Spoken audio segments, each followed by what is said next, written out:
Welcome to student foundation. जैसा कि कल हमने संख्याओं से संबंधित एक वीडियो का अध्ययन किया था, एक वीडियो में अध्ययन किया था, और आइए कुछ उसी से जुड़े हुए या उसी से संबंधित कुछ महत्वपूर्ण तथ्य हैं जिसका हम लोग अध्ययन करते हैं। सबसे पहले हम लोग अध्ययन किए थे प्राकृतिक संख्याओं का।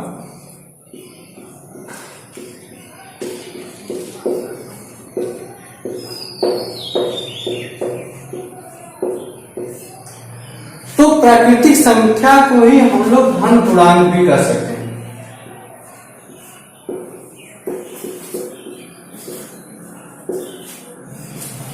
प्राकृतिक संख्या को ही हम लोग धन पूर्णांक कर सकते हैं, और सबसे छोटा धन पूर्णांक क्या प्राकृतिक संख्या?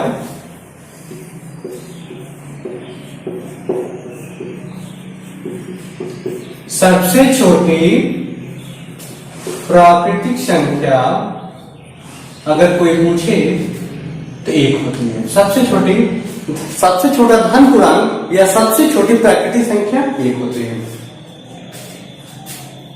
आगे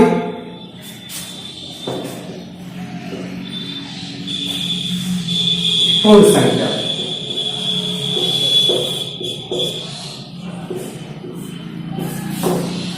पूर्ण संख्या की बात करें तो मैंने कल बताया था कि प्राकृतिक संख्याओं के परिवार में अगर शून्य को प्लस कर दिया जाता है, शून्य को ऐड कर दिया जाता है, तो वो वे पूर्ण संख्या हो जाती है। प्राकृतिक संख्या स्टार्ट होती है 1 से और पूर्ण संख्या स्टार्ट होती है 0 से। तो सबसे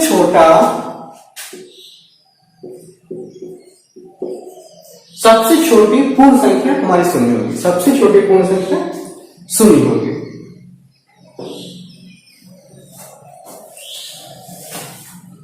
ऋण पूर्णांक की बात करें तो जो धन पूर्णांक होते हैं, धन पूर्णांक जहां से स्टार्ट होते हैं, यानी कि जो प्राकृतिक संख्या होती हैं, अगर उन्हीं के पहले अगर हम लोग ऋण चिन्ह लगा देते हैं तो वही ऋण पूर्णांक हो जाते हैं। जैसे 1, 2, 3, 4 ये धन पूर्णांक है, लेकिन अगर इन्हीं के आगे अगर ये ऋण चिन्ह का प्रयोग हम लोग कर दें तो ये ऋण पूर्णांक हो जाएंगे। आगे सम संख्या।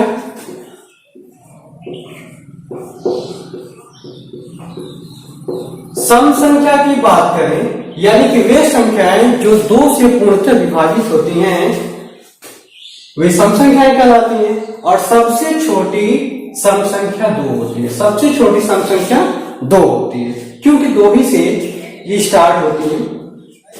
विषम संख्या की बात करें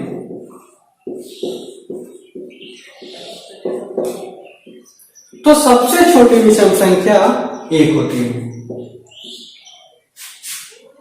क्योंकि विषम संख्या 1 से स्टार्ट होती है, और निकटतम सम संख्याओं का अंतर या निकटतम विषम संख्याओं का अंतर 2 होता है। जैसे क्या है कि पहली विषम संख्या 1 है, दूसरी विषम संख्या 3 होगी। अगर दोनों में अगर हम अंतर निकालना चाहें तो 3 - 1 बराबर 2। निकटतम सम संख्या या निकटतम विषम संख्या का अंतर 2 होता है। अगर हम लोग निकटतम पूर्णांक की बात करें तो जितने भी यानी कि निकटतम पूर्णांक का अंतर 1 होता है। जैसे क्या है कि पूर्णांक में 1, 2, 3, 4 अगर हम लोग ले लें और अगर 2 में से 1 घटाएंगे तो 1 आएगा, या निकटतम पूर्णांक ले लें, निकटतम पूर्ण संख्या ले लें, निकटतम प्राकृतिक संख्या ले लें या निकटतम धन पूर्णांक ले लें, तो उनका अंतर 1 होता है। तो सबसे छोटी सम संख्या 2 हो गई, सबसे छोटी विषम संख्या 1 हो गई, सबसे छोटी भाज्य संख्या।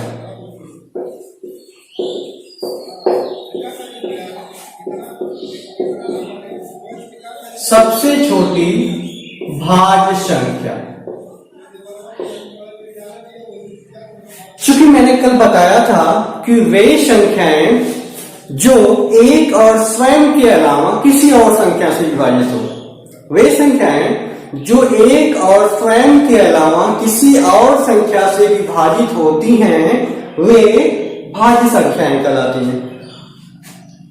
तो सबसे छोटी जो भाज्य संख्या होती है वो 4 होती है, क्योंकि 1 से लेके, और 1 न तो भाज्य होती है न अभाज्य होती है। एक ऐसी संख्या है जो कि न भाज्य है और न ही अभाज्य है, क्योंकि इसके सिर्फ एक ही गुणनखंड है और इसका सिर्फ एक ही गुणनखंड जो कि सिर्फ एक ही है, और 2 के गुणनखंड 1 और 2, 3 के गुणनखंड 1 और 3, यानी 3 1 से और 3 सिर्फ 2 नंबर से डिवाइड होगा। 4 के गुणनखंड 1 2 और 4, यानी सबसे छोटी 4 ही ऐसी संख्या है जो कि 3 संख्याओं से पूर्णतः विभाजित हो रही है, इसलिए यह क्या होगी? भाज्य संख्या। सबसे छोटी भाज्य संख्या की अगर हम लोग बात करें तो 4 होगी।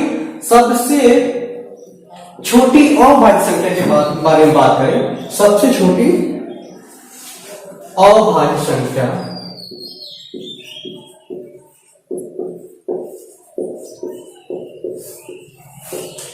तो मैंने अभी बताया कि 1 न तो भाज्य है और न ही अभाज्य है, तो 1 के अलावा 2 ऐसी संख्या 2 आएगी